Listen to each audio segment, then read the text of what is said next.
আল্লাহর নবী সাল্লাল্লাহু আলাইহি ওয়াসাল্লাম জাহান্নামের পাশ দিয়ে গমন করছেন। দেখতে পেলেন কিছু মানুষের হাতের মধ্যে আল্লাহ তাআলা তামার নখ ফিট করে দিয়েছে। কিছু মানুষের হাতের মধ্যে আল্লাহ তাআলা লোহার নখ ফিট করে দিয়েছে। এই তামার নখ আর লোহার নখ দিয়ে সে নিজে নিজের এই গালগুলোকে ছিঁড়ে ফেলছে, নিজে নিজের শরীরটাকে ক্ষতবিক্ষত করছে, সেখান থেকে রক্ত ঝরছে। আল্লাহর নবী সাল্লাল্লাহু আলাইহি ওয়াসাল্লাম জিজ্ঞেস করলেন, জিব্রাইল, এরা এমন করে কেন? নিজেই নিজের গালগুলোকে ছিঁড়ে ফেলছে, নিজে নিজের শরীরকে ক্ষতবিক্ষত করে সেখান থেকে রক্ত ঝরাচ্ছে, তারা এমন করছে কেন? কি সমস্যা তাদের?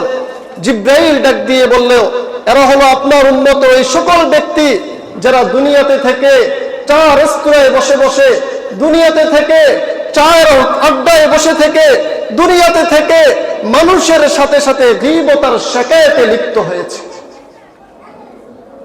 গীবতার শিকায়েতে, যে কাজটা আমরা সমাজে বহু মানুষ করি, আমাদের গীবত এখন হয়ে গেছে ঘি আর ভাত।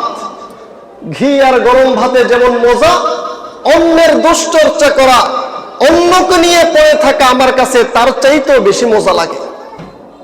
আমার ঘরের সন্তানের ঠিক নেই, আমি আছি অপরের সন্তানের কি অবস্থা নিয়ে। আমার ঘরের বিবি ঠিক নেই, আমি আছি অন্যের বিবিকে নিয়ে। আমার ঘরের সন্তানের স্ত্রী ঠিক নেই, আমি আছি অন্যের পোলার বউ নিয়ে। আমি আমার ঘর ঠিক করতে পারি নাই, আমি অন্যকে নিয়ে মাতামাতি আর তামাশা নিয়ে সব সময় পড়ে আছি। এমন হয় কি হয় না বলে? আল্লাহ পাক রব্বুল আলামিন কোরআনের মধ্যে বলছেন, ওয়ালা ইয়াগতাব বা'দুকুম বা'দা আইয়ুহিব্বু আহাদুকুম আন ইয়াকুলা লাহমা আখিহি মাইতান ফাকারিহতুমুহ। আল্লাহ বলেন, ও পৃথিবীর মানুষ, ওয়ালা ইয়াগতাব বা'দুকুম বা'দা, একে অন্যের গীবত করিও না। একে অপরের কি করিও না? গীবত করিও না। অন্যকে নিয়ে পড়ে থেকো না। নিজের চরকায় তেল লাগাও, নিজের গোফে তেল লাগাও, নিজের হালত কি সেটা নিয়ে ভাবো। অন্যকে নিয়ে পড়ে থাকার সময় তোমার কোথায়? ওয়ালা ইয়াগতাব বা'দুকুম বা'দা, গীবত শিকায়াত করিও না। আইয়ুহিব্বু আহাদুকুম আন ইয়াকুলা লাহমা আখিহি মাইতান ফাকারিহতুমুহ। তুমি কি পছন্দ করো? তুমি কি এটা ভালোবাসো যে তুমি তোমার অপর মৃত ভাইয়ের গোশত চিবিয়ে চিবিয়ে, কামড়িয়ে কামড়িয়ে খাবে? সেটা কি তুমি পছন্দ করো?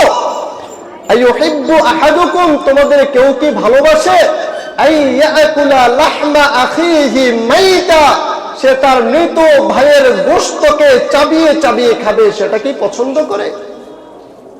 গীবত করা মানে হলো তোমার মরা ভাইয়ের গোশতকে ছেড়ে ফেরে তারপরে নিজে নিজে খাওয়া। এক সাহাবী গীবত করেছে, গীবতের পরে রাসূল বলে, দাঁত খিলাল করো। আল্লাহর নবীকে বলে, আমি তো গোশত খাই নাই, দাঁত খিলাল করব কেন? এমন কিছু তো আমি খাই নাই যেটা আমার দাঁতের মাড়িতে লেগে থাকবে, সেটা আমার খিলাল করে তারপরে বের করতে হবে। রাসূল বলে, তুমি খিলাল করো। খিলাল করার পরে দেখলো তার দাঁতের মাড়ি থেকে তাজা গোশত বের হচ্ছে, যে গোশত থেকে এখনো রক্ত ঝরছে। আল্লাহর নবীকে বলে, আমি তো গোশত খাই নাই, গোশত আসলো কোত্থেকে? রাসূল বলেন, তুমি যে গীবত করেছো, ওই গীবতের ফলে তোমার ভাইয়ের গোশত তুমি চাবিয়ে চাবিয়ে খেয়েছো, ওই গোশত তোমার দাঁতের মাড়িতে আটকিয়েছিল, সেই গোশত এখন বের হলো। অথচ আমরা এই গীবতটাকে কত সহজভাবে নেই, কত সহজভাবে যেখানে সেখানে বসে মানুষের সন্তানের ব্যাপারে, মানুষের ব্যাপারে গীবত শিকায়াত করতে থাকি। এর থেকে বিরত থাকা দরকার। আপনি যদি তার ভালোই চান, তার মঙ্গল চান, তাকে ডাক দেন, কাছে নেন, আড়াই নিয়ে তাকে বলে দেন, ভাই এই সমস্যাটা আছে, এই সমস্যাটার সমাধান করো, সে সমাধান হয়ে যাবে। এটা হলো প্রকৃত ভাইয়ের কাজ। আপনি তাকে না বলে এখানে সেখানে অমুক জায়গায় তমুক জায়গায় সব জায়গায় বলে বেড়ান, সেটা তো কোনো ভাইয়ের কাজ হতে পারে না। তো আল্লাহর নবী দেখলেন যে তার তামা বিশিষ্ট নখ দিয়ে, লোহা বিশিষ্ট নখ দিয়ে সে নিজে নিজের গালগুলোকে ছিঁড়ে ফেলে ফেলছে। জিজ্ঞেস করা হলো, বলল সে তারা গীবতে লিপ্ত হয়েছে, যার কারণে এই অপরাধের শাস্তি তাকে দেওয়া হচ্ছে। আল্লাহ আমাদেরকে হেফাজত করুন, সকলে পড়ি আমিন।